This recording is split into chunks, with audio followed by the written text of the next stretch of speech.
그날에 기뻐하고 뛰놀라. 이런 제목으로 누가복음 강해를 이어가겠습니다. 시인은 시편 90편 10절에서 이 세상에서의 우리의 모든 연수의 자랑은 수고와 슬픔뿐이라고 노래했습니다. 인생의 많은 날들이 수고와 슬픔으로 가득 차 있으니 인생이 오직 의지하고 바라보아야 할 분은 우리의 구속주이신 오직 예수 그리스도 뿐이다 라는 것을 성경 전체는 우리에게 이것을 가르쳐주고 있습니다. 인생의 수고와 슬픔뿐이지만 모든 수고와 고난과 슬픔이 모두에게 그 인생을 보다 성숙하게 하고 그리스도를 바라보고 의지하게 만드는 것은 결코 아닙니다.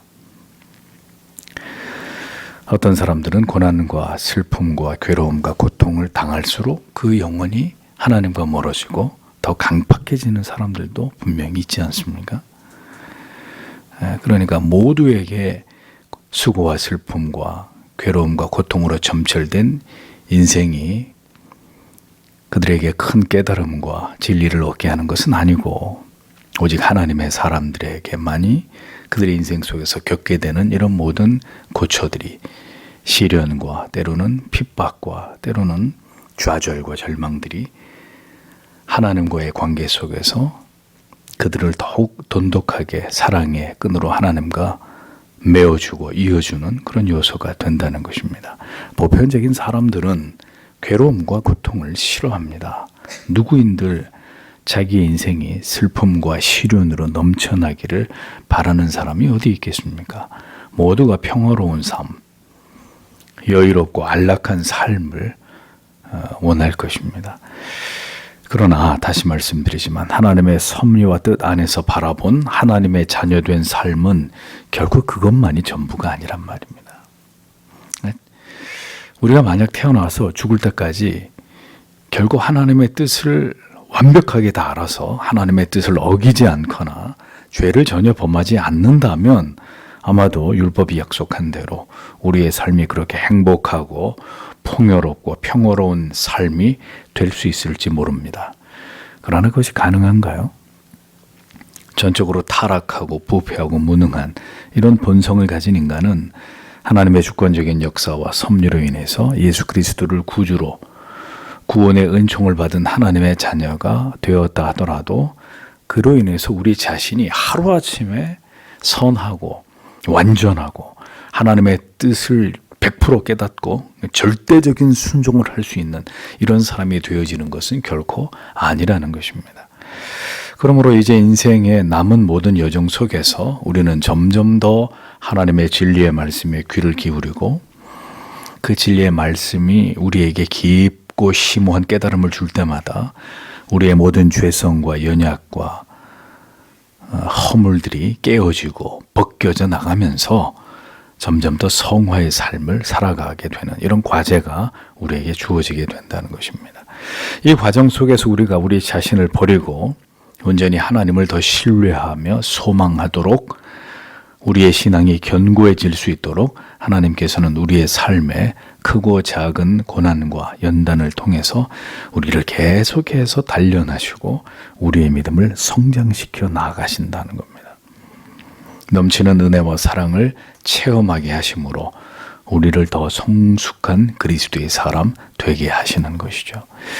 그래서 그렇게 고난을 겪을수록 신자는 더 하나님을 바라보게 되는 것이고 그 사람이 하나님의 택자가 분명하다면 그렇습니다.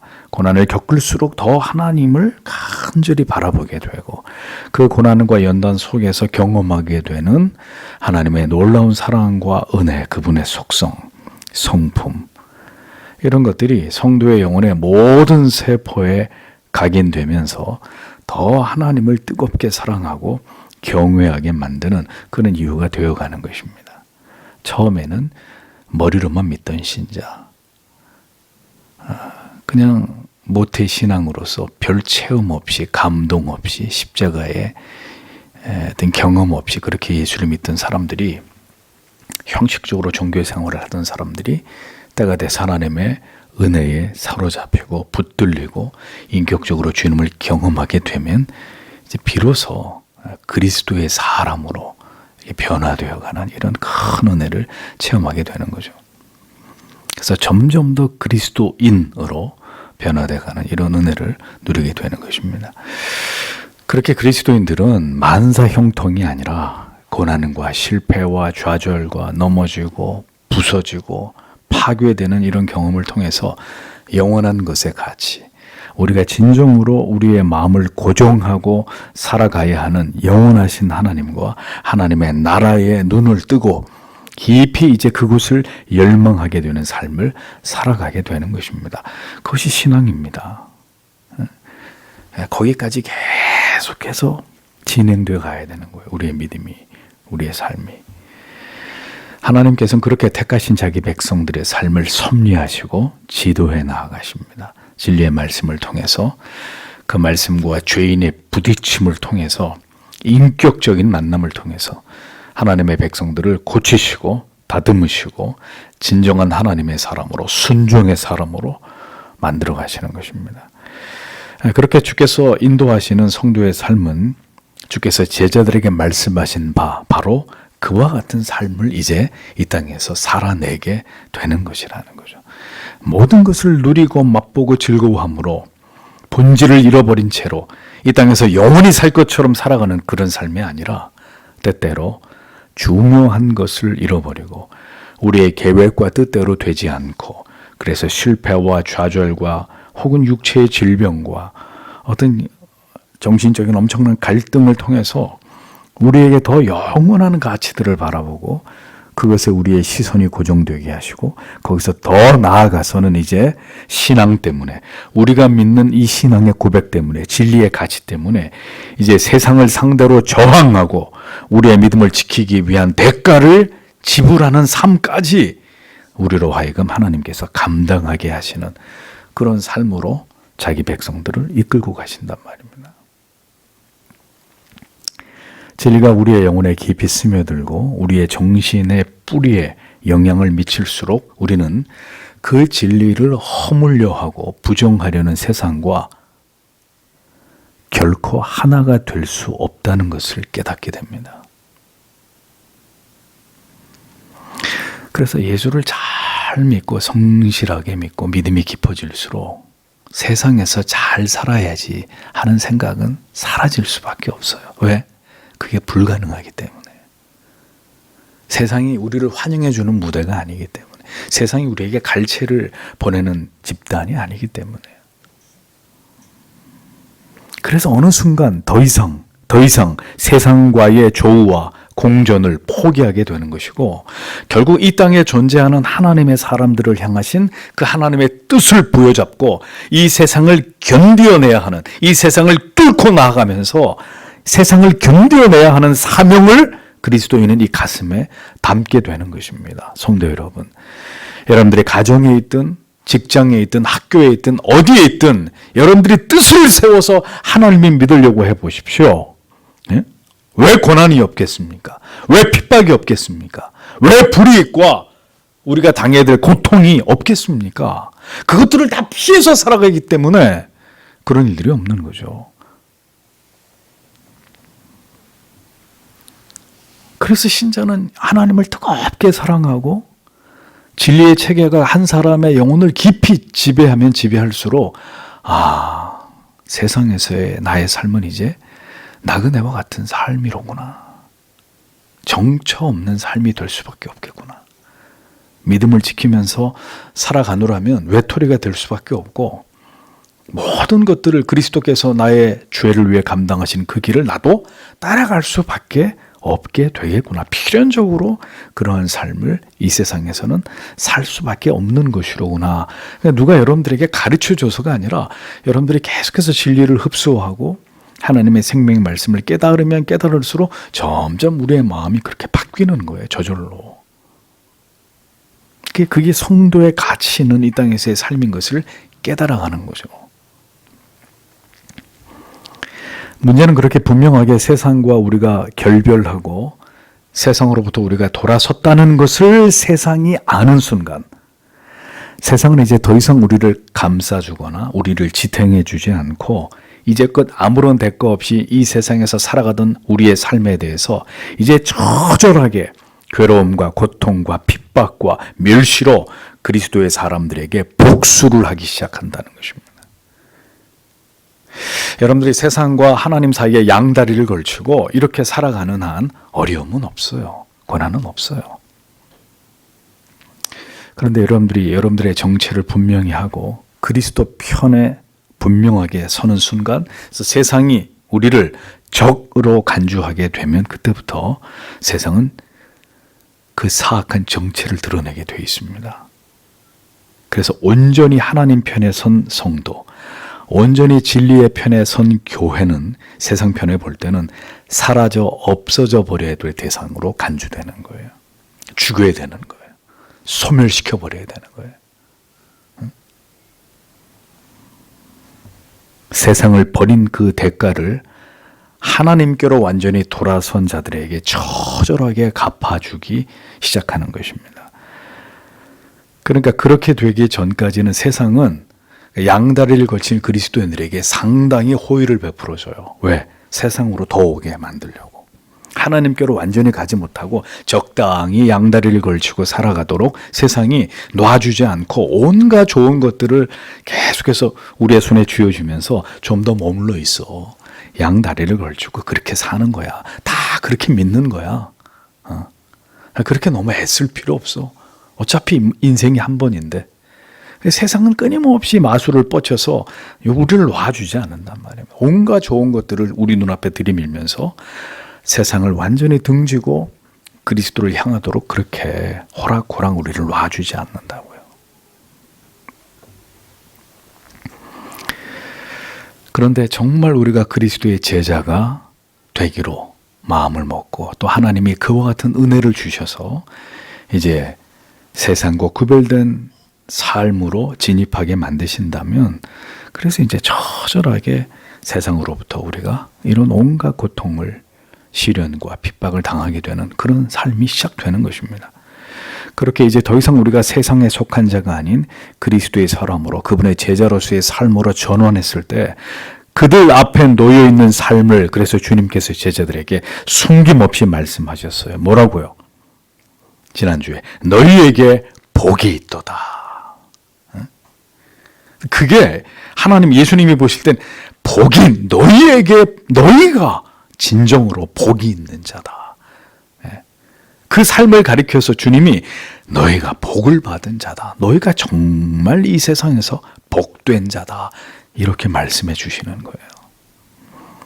세상이 너희를 버릴지라도 너희에게 견디기 힘든 고통과 박해와 핍박을 가하게 되더라도 너희가 나로 인해서 모든 불이익과 손해와 결국 궁핍을 겪게 되더라도 심지어 너희의 생명이 위태로워지고 결국 이 땅에서 너희들의 삶이 허황된 것처럼 끝나게 될지라도 주님은 제자들에게 우리들에게 말씀하십니다. 세상이 아니라 저들이 아니라 너희들에게 복이 있다. 그것을 잊지 말라고 잊어버리지 말라고 주님께서는 말씀하신 것입니다. 그리고 이제 이어 이렇게 덧붙이고 계십니다. 오늘의 본문 23절을 보십시오. 그날에 너희는 기뻐하라. 그리고 너희는 뛰놀아라. 보라. 왜냐하면 너희의 보상이 하늘에서 많기 때문이다. 왜냐하면 같은 것들을 인하여 그들의 조상들이 선지자들에게 행하곤 하였기 때문이다. 이렇게 기록되어 있습니다. 너희에게 진정한 복이 있다고 말씀하신 주께서 이제 제자들을 향해서 그날에 기뻐하고 뛰놀아라. 이렇게 또 이어서 말씀하십니다. 뛰놀라.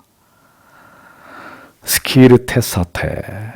이 헬라 말, 이 헬라 단어는 동사는 가볍게 깡총깡총 뛰다, 기쁨으로 뛰다라는 이런 의미입니다. 중요한 것은 이 단어가 명령형으로 되어 있다라는 것을 기억하세요. 매우 역설적인 말씀들이 지금 주께로부터 제자들에게 이어지고 있는 거죠. 기뻐하고 뛰놀아야 될 날은 보편적으로 어떤 날이에요? 우리가 언제 기뻐하고 뛰놀아요? 진정으로 우리의 인생에서 매우 기쁘고 행복한 날 우리가 기뻐 뛰놀죠. 모든 것이 우리의 뜻과 계획대로 이루어지고 바라는 것이 모두 성취되고 풍요롭고 즐거운 일들이 넘치는 날들이 찾아올 때 어떻게 해요? 기뻐 뛰놀아요. 즐거워요. 그러나 주께서 기뻐하고 뛰놀라고 말씀하신 그날은 우리가 생각하는 그런 날이 아닙니다. 사람들이 우리를 미워하고 멀리하고 욕하고 우리의 이름을 악하다 하여 버릴 때, 우리가 이 세상을 살아가던 중에 우리가 그리스도인이라는 이유만으로 이와 같은 세상의 보복을, 세상의 핍박을, 박해를 당하게 되는 바로 그날이 이르게 되었을 때 주께서 우리에게 명령하십니다. 뭐라고요? 뛰어놀아라. 뛰어놀아라. 기뻐하면서 뛰어놀아라. 매우 기뻐하면서 심지어 뛰어놀기까지 하라고 주께서는 우리가 쉽게 납득하기 어려운 명령을 말씀하십니다. 우리가 이 진리에 대한 완전한 이해와 그리고 분명한 동의와 믿음을 갖지 않는 한 우리는 결코 장담하건대 그날에 그렇게 할 수 없을 것입니다. 그러니까 그렇게 할 수 있는 사람은 소수에 지나지 않아요. 보통 사람들은 자기가 뭐 떼돈을 벌든지 원하는 게 이루어졌든 소원이 성취됐든지 뭐 이런 날 기뻐하고 뛰놉니다. 그게 보편적인 사람들이에요. 근데 그리스도인은 그런 날 뛰노는 사람들이 아니라 예수 때문에, 그 이름 때문에 우리의 가진 모든 것들을 빼앗기고 핍박과 서러움을 당하고 조롱과 멸시를 당하게 되는 그날 그리스도의 사람들은 뛰노는 사람들이란 말입니다. 이해가 되십니까?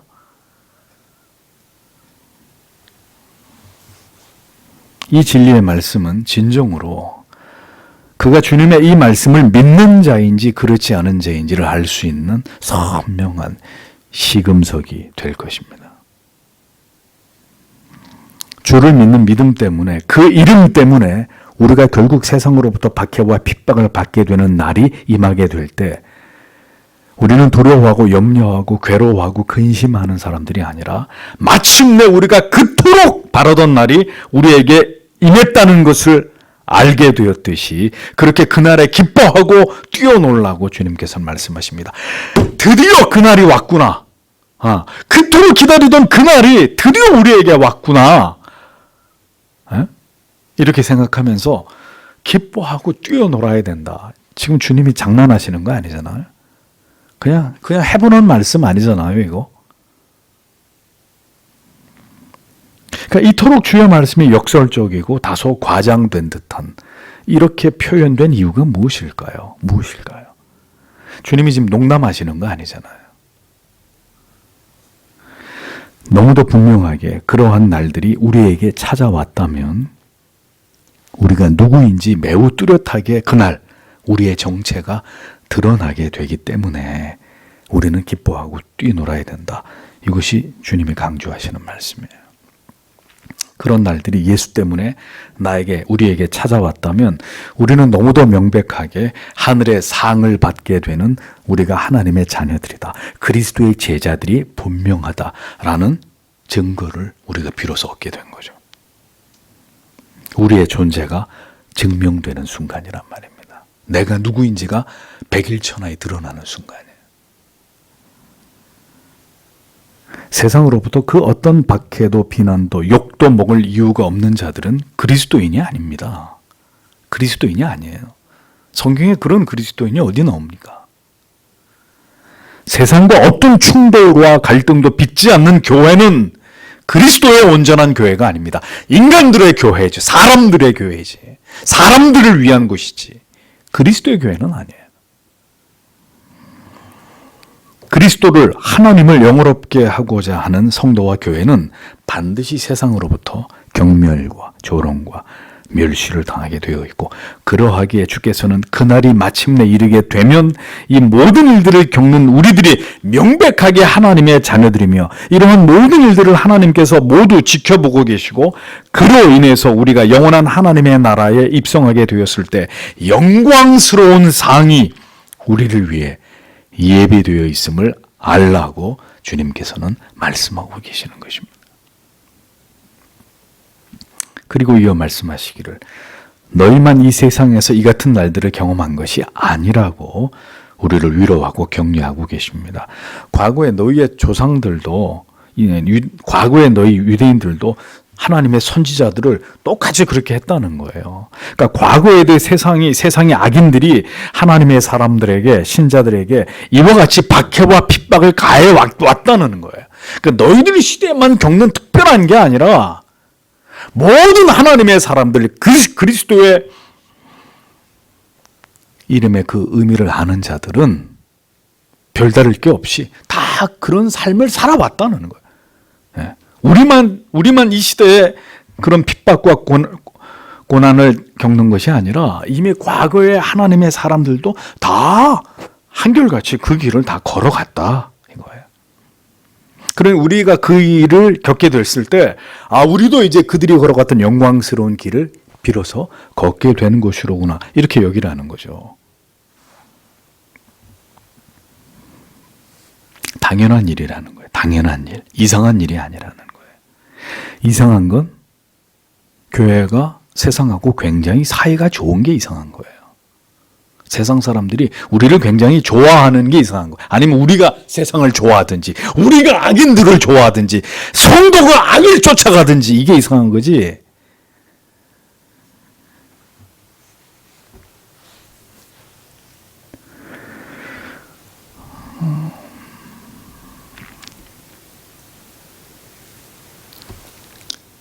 우리가 믿음으로 끝까지 이 길을 갈 때 이러한 세상으로부터의 모든 박해와 불이익을 통해서 우리 자신이 바로 선지자와 동일한 하나님의 종이라는 사실이 증명되는 것입니다. 하나님께서 주실 영생하는 상, 영화의 그 영광을 우리 모두 받아 누리게 됨을 확신할 수 있는 증거가 된다고 성경은 분명하게 말씀합니다. 이것이 매우 분명한 증표가 될 것이라는 거예요. 증표. 천국에 들어갈, 영생을 얻게 될, 하늘의 상을 받게 될 자임이 틀림없다는 증표가 될 것이라는 거예요. 그러므로 성도는 이제 장차 이 세상으로부터 우리가 받게 될 모든 고통과 핍박과 두려움에 대해서 성도 여러분, 분명한 인식을 가지셔야 합니다. 왜 내가 이런 불이익을 당해야 돼? 왜 내가 이렇게 힘들어야지? 이렇게 생각하시면 안 돼요. 안 됩니다. 그럼 여러분들이 신자가 아니라는 뜻이거든요. 아니, 왜 하나님이 나를 사랑하신다며 내 인생을 왜 이렇게 점점 어렵게 하시는 것인가? 왜 이렇게 예수 때문에 고통을 당해야 되는 삶을 하나님이 그런 길로 나를 인도하시는 것인가? 참 이상하네. 이렇게 절대로 생각하시면 안 된단 말입니다. 우리가 기억해야 될 바를 정리해 보죠. 우리가 참된 복음을 위해서, 그리고 주를 위해서, 우리 올바른 믿음과 양심과 하나님의 원하시는 뜻을 지키고 그 길을 가는 것으로 인해서 우리는 성도 여러분, 세상에서 분명히 박해를 받게 될 것입니다. 받게 될 수도 있고요, 안 될 수도 있어요. 이렇게 성경이 말하고 있는 게 아니라, 물론 어떤 시대에 태어났냐에 따라서 그 양상이 더 크고 적을 수는 있어도 더 큰 괴로움과 고통으로, 그보다는 덜한 것으로 올 수는 있어도 분명한 것은 세상에서 명백히 그리스도인이, 교회가 박해를 받게 된다는 점이고, 우리에게, 신자에게 고통을 당하게 되는 그날은 반드시 도래하게 될 것이고, 그날이 우리에게 찾아왔다는 것은 우리가 온전한 진리의 편에 서서 바른 믿음을 지켰다는 이야기가 되는 것이라는 겁니다. 그래서 우리가 그날을 맞이하게 되었다는 걸 알아야 한다는 거예요. 여러분들이 길을 잘 걸어왔기 때문에 지금 세상으로부터 이런 대우를 받는 것이다라는 거예요. 뒤집어서 얘기하면 아무도 나를 건드리는 사람이 없고 다 나를 칭송하고 나를 좋아해주고 나에게 어떤 불이익도 핍박도 조롱과 멸시도 보내는 사람이 내게 아무도 없다라는 것은 여러분들이 잘못된 그리스도인의 길을 걸어왔다는 뜻이에요. 세상에서.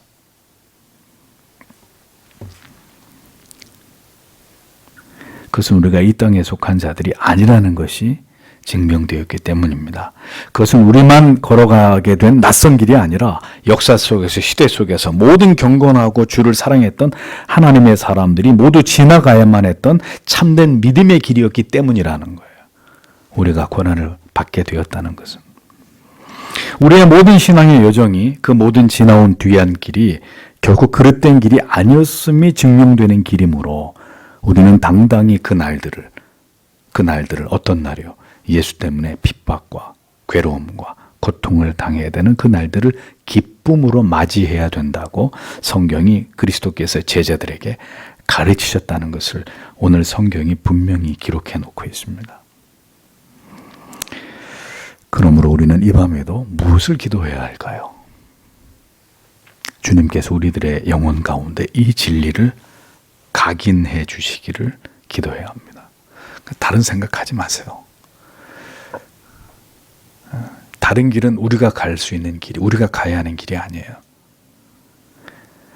그 날이 이를 때 이 지워지지 않는 빛나는 말씀대로 주님, 우리도 추호의 흔들림 없이 그 길을, 우리의 믿음의 조상들이 걸어갔던 그 길을 행할 수 있도록 하나님 우리를 붙들어 주십시오. 지금 우리에게 필요한 기도는 이것입니다.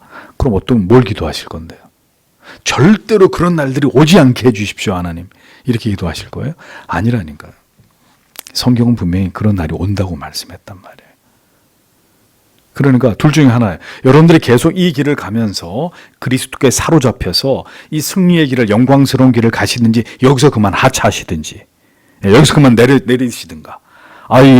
이게 내가 처음 생각했던 그 길이 아니라고요. 내가 믿는 예수님의 길은, 믿음의 길은 세상에서 잘 먹고 잘 살고 평안하고 자손 만대가 이 복을 받는 거기 때문에 내가 잘못 생각해. 그럼 여기서 하차하시든가.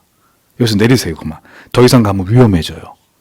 여기서 이제 생각을 바꾸고 내리시면 되는 거예요.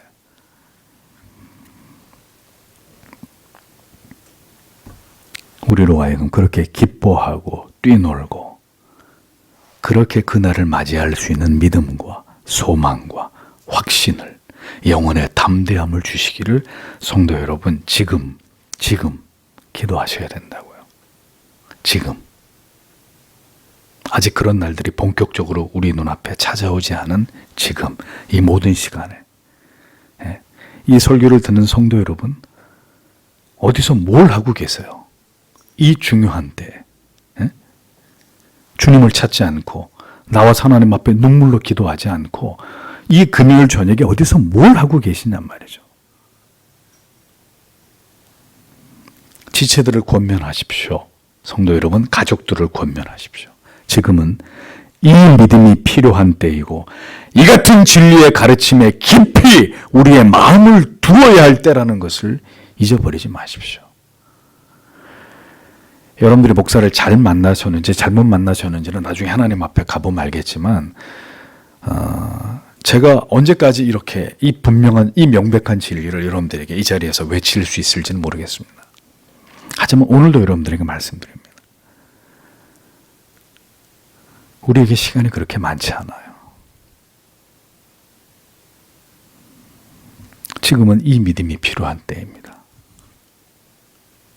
주께서 우리에게 이와 같은 길을 인도하시고 우리 또한 선지자와 사도들처럼 주를 지극히 사랑했던 모든 시대의 그리스도의 사람들, 성도들처럼 주님, 저도 바로 그 길로 행할 수 있도록 그 날이 내 눈앞에 당도했을 때 기뻐하고 할렐루야, 하나님 감사합니다. 감사합니다. 이 영광을 저에게 주시다니요. 내 영혼을 아버지 손에 맡깁니다.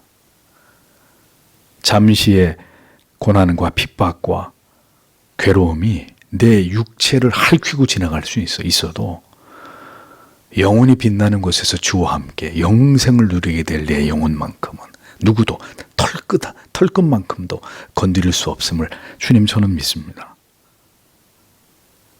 그러니 이런 날들을 저에게 맞이하게 하신 하나님, 모든 영광을 받으시고 이 자리에 나를 부르신 하나님의 뜻을 저를 통해 이루십시오. 여러분, 이렇게 멋있는 그리스도인이 되셔야 되지 않겠습니까? 우리의 끝이 이렇게 아름다워야 되지 않겠습니까? 어떤 끝이 우리를 기다리고 있을지 모르겠지만 비겁하고 비굴한 그런 끝이 아니라, 이 때를 위함이었구나. 그래서 하나님께서 나를 이 복음으로 부르셨고 이 분명한 진리를 듣게 하셨고 이렇게 하나님께 영광을 돌리게 하신 것이로구나. 빛나는 최후가 되어야 하지 않겠습니까? 그리고 나면 영원히 빛나는 곳에서, 무한한 영광 속에서 주와 함께 세세무궁토록 영생을 얻는 그 영광이, 그 상이 여러분을 기다리고 있단 말입니다. 그것이 예수를 구주로 믿는 것입니다.